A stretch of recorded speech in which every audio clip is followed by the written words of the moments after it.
આણંદ મહિલા પોલીસ સ્ટેશનમાં ફરજ બજાવતી બે મહિલા પોલીસ કર્મચારીઓએ 1,10,000ની લાંચ લેતા રંગે હાથે ઝડપાઈ જતા પોલીસ બેડામાં ભારે ચકચાર મચી હતી.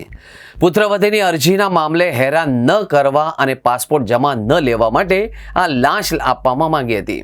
એક ફરિયાદી અને તેમના પરિવાર વિરુદ્ધ તેમની પુત્રવધુએ આણંદ મહિલા પોલીસ સ્ટેશનમાં અરજી કરી હતી. અરજીના સંદર્ભમાં ફરિયાદી અને તેમના પરિવારને હેરાન ન કરવા તેમજ ફરિયાદીના પુત્રનો પાસપોર્ટ જમા ન લેવા માટે વુમન એસઆઈ ગીતાબેન દોઠાએ ₹1.10 લાખની લાંચની માંગણી કરી હતી. આ કેસની તપાસ woman head constable Pushpaben Ranjitbhai ગરાસિયા કરી રહ્યા હતા. ફરિયાદી આ લાંચની રકમ આપવા માંગતા ન હતા. તેમણે એક જાગૃત નાગરિક તરીકે અમદાવાદ શહેરની એન્ટી કરપ્શન બ્યુરોનો સંપર્ક સાધ્યો.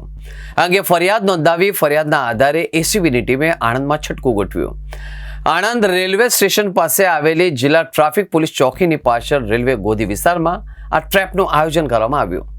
રંગે હાથે ધરપકડ. ટ્રેપ દરમિયાન વુમન એએસઆઈ ગીતાબેન દોઠાએ ફરિયાદી પાસેથી 1 લાખની લાંચની રકમ સ્વીકારી. આ સમગ્ર ગુનાહિત કૃત્યની કેસની તપાસ કરનાર વુમન હેડ કોન્સ્ટેબલ પુષ્પાબેન ગરાસિયાએ પણ મદદગારી કરી હતી. લાંચની રકમની લેવડ દેવડ થતા છુપાઈને ઉભેલી એસીબીની ટીમે ત્રાટકીને બંને મહિલા પોલીસ કર્મચારીઓને સ્થળ પર લાંચની રોકડ રકમ સાથે તેમને રંગે હાથે ઝડપી લીધા હતા.